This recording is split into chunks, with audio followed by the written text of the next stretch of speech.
Hey everybody, it's Dick here. I'm out on Fannie's Mutt. I'm trying to think of the last time I was out on this bike. It must have been 2 years? Yeah, it's probably 2 years since I've been out on this bike, and I have neglected it. It's been under a tarp, living outside. I have not maintained the battery. Same old gas and oil sitting in it, and I realize it's just going to waste. I made an appointment for an MOT about a week ago. Said, you know what, I'll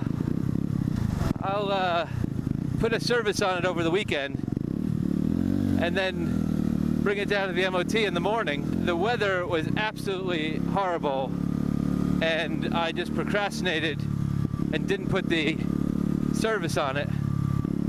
And then this morning, I was gonna cancel, and I thought, you know what, let's go outside and take a look at the bike.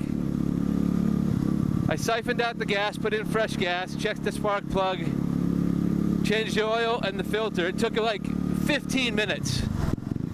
Last night, I put the battery on a charge, and it just started right up. I was suspect.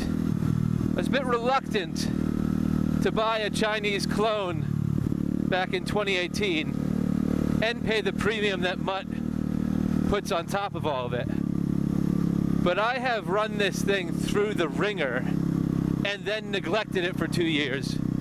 And this thing is running pretty much like a top. It's a little cranky with me. I mean, it's a little cranky. It seems a little starved of fuel. So I think I might have the guys at the shop take a closer look at it, even though I just did kind of like a maintenance.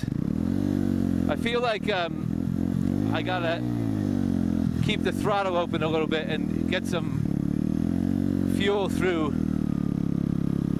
the fuel injector and the engine. But I gotta say, I am so impressed with the resilience of this little Mutt, this little Chinese Suzuki clone. We'll see how we get on with the MOT. My layman's test before I left the house, everything's working. It seems to be idling a bit better than it was. Yeah.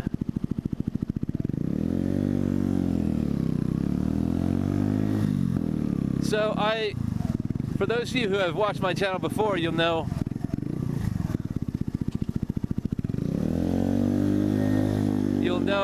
I've done quite a bit to this bike. I had put taller shocks from the Sinus Scrambler on it, and off-road pegs also from the AJS.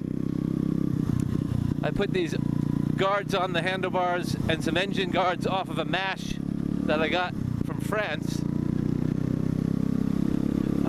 The higher shocks at the back made the kickstand unusable in the city, and since I upgraded to the CRF, this thing doesn't go off-road all that much anymore. Maybe some light droves or some green laning, but nothing extreme. And the CT125 is also another off-road bike that I have, so this doesn't really go off-roading. So I took the high exhaust on, put the stock exhaust back on. That's the stock exhaust that's blaring in the background, which I think was one of the selling points for Fannie in 2018. So other than the protection, this bike is pretty bone stock, and it always surprises me how fun it is. Again, if you watched my channel before and you've seen me on this bike, I'm always surprised when I get on it. I was suspect about the premium that the guys at Mutt in Birmingham were putting on it. I was suspect at the quality of the Chinese build, but It is proving to be one of the more reliable bikes in the fleet, at least in the fact that you don't have to spend a lot of time worrying about it, maintaining it. You can just leave it and then ride it.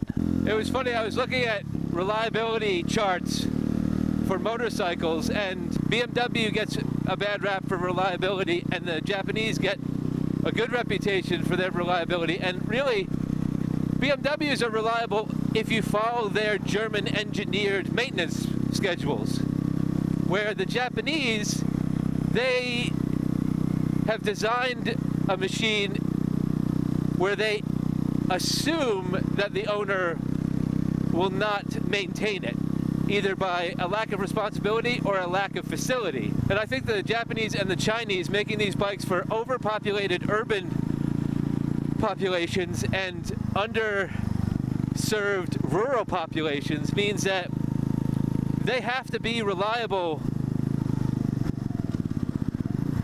while being neglected. I think the Mutt is a testament to that neglected reliability. I think I should mention I didn't go up to Birmingham to see the motorcycle show. I got some information from some of my viewers of people who took the punt and were extremely disappointed, as I assumed I would be. And we got snow in Wales, so I wasn't up for a winter excursion through the snow. So I decided to stay down in London and then address this bike, but then I didn't do that either. So it was a quiet old weekend, but I'm really glad that this thing is up and running and the sun is shining, the snow is melted, the rain has stopped here in London, and I think after this thing gets MOT'd, I will be taking it for a little bit of a long ride to run some of the cobwebs out of it. If you like that video and you want to see more like them, hit like, share, and subscribe.